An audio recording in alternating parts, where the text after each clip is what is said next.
Toutes mesdames yo vin arrive fini l'école. Et y a la prendre yon bagay. Si me songe bien, m'kwe Mélanie c'est avocat, Marjorie te étudie éducation, Monsieur c'est directrice, yon nan pit pour l'école nan Okaï. Carole avec Serena c'est infirmière, Bélis ngon gros restaurant nan Okaï. Et puis, Elisa lui-même te marié avec un blanc. Li Canada konya. Mais mazen gon boutique rado kay. Et ti garçon an lui-même, qu'on peut Patrick mande, pendant li déposé un lot verge devant Messia, pour le kaba histoire pi mi. Messia boit un gorge jus, et puis, li dit, ah, Prince lui-même tap joué la ville. C'était li sel nan kay lak mamal. La pancréa fixe sur li, de respectel, li ba jam fini l'école, li te dépend de l'argent par li. Seulement, li te nan tout viezak.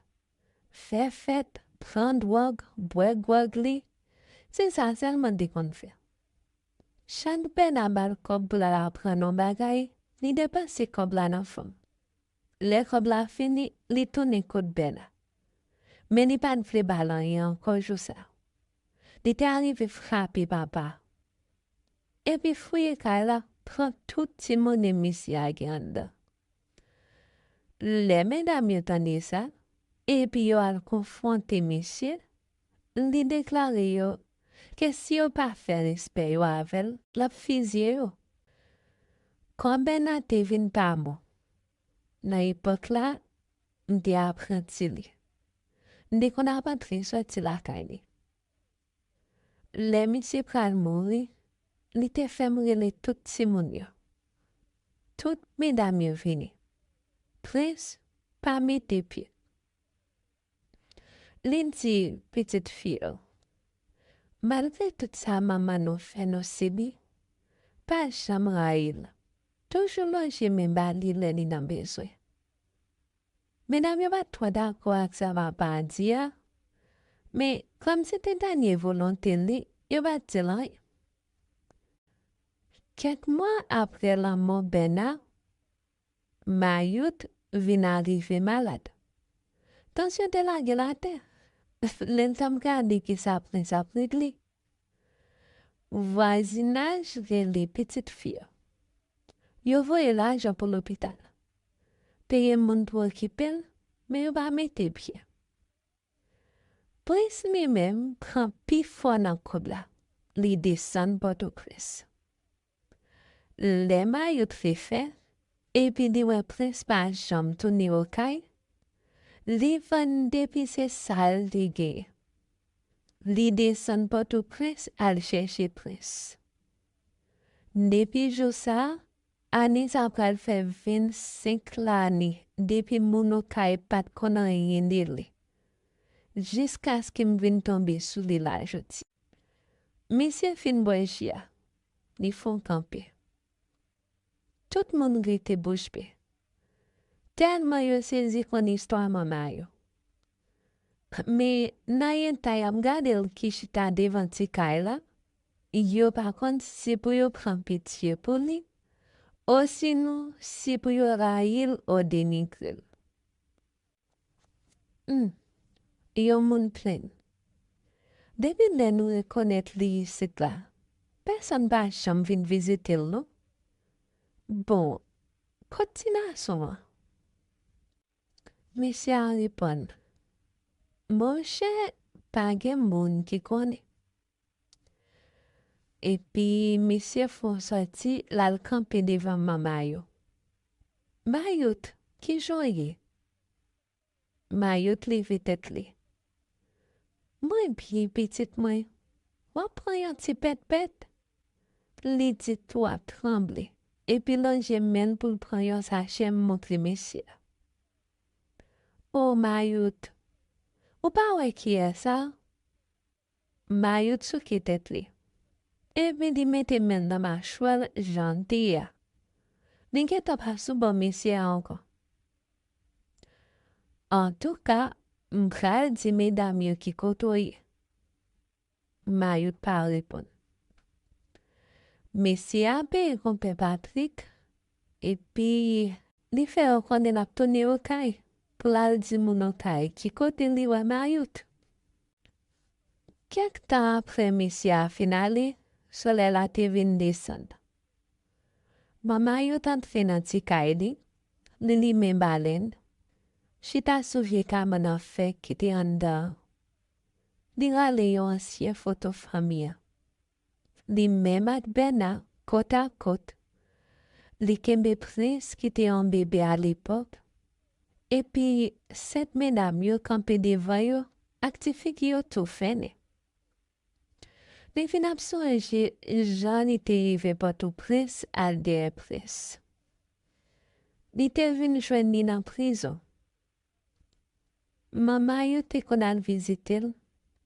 Epi ak ti kom li te desen soto kay la, li te achton ti ka anboasa, nan espoy ki le prins lage, li tap vin viva avel. Me yon jou, le lal nan prison, se ko prins ki mouri yo remet li.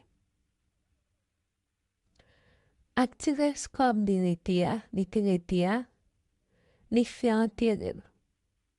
Li ba jam chèche kontak ak pitit li ni ak famil. Paske el te honte.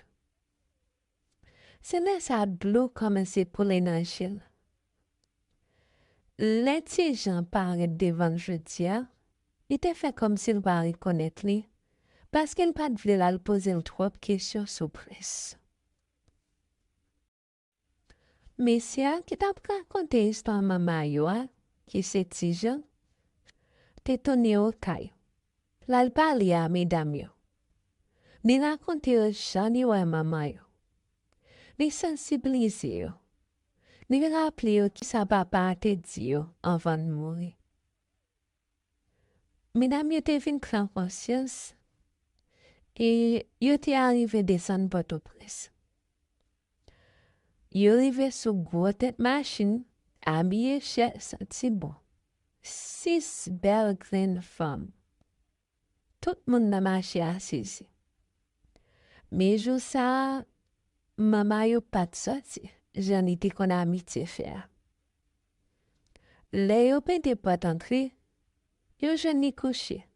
Mel sou kel, li kembe foto famia. Mamayou te mouri. An dan kay la, yo te jwen plizye papye. Kote Mamayou te ekri plizye let pou l'mande yo eskiz. Ou te ka li, petit Mayou, padonim, mwen te avek. Mwen sakrifye nou pou yon rev ki krasi. Ten gen pil le parol ankon ki te ekri. Parol tris. Mayou pat jan jen kouraj voye let sa yo bay medam yo. Malgre tout sa ki te pase, yo te pran kom maman yo tone yo kay avel, anteril bokot papa yo. Kek jou apre la maman Mayout, 2-3 jen gaso sou katia te deside kraze ti kay la. Kompe Patrick tap gade yo an fas la. Epi, li di, Mesye, lavi sa ou? Epi, li vire tet li gade madame ni ki te chita del la ap konte kop boutik la. Se sam kon ap pale a ou Mariam, pa jam meprize yon na pitit yo pou yon lot. Le ou se paran, ou dwe jere pitit yo avek l'amou, justice ak respect.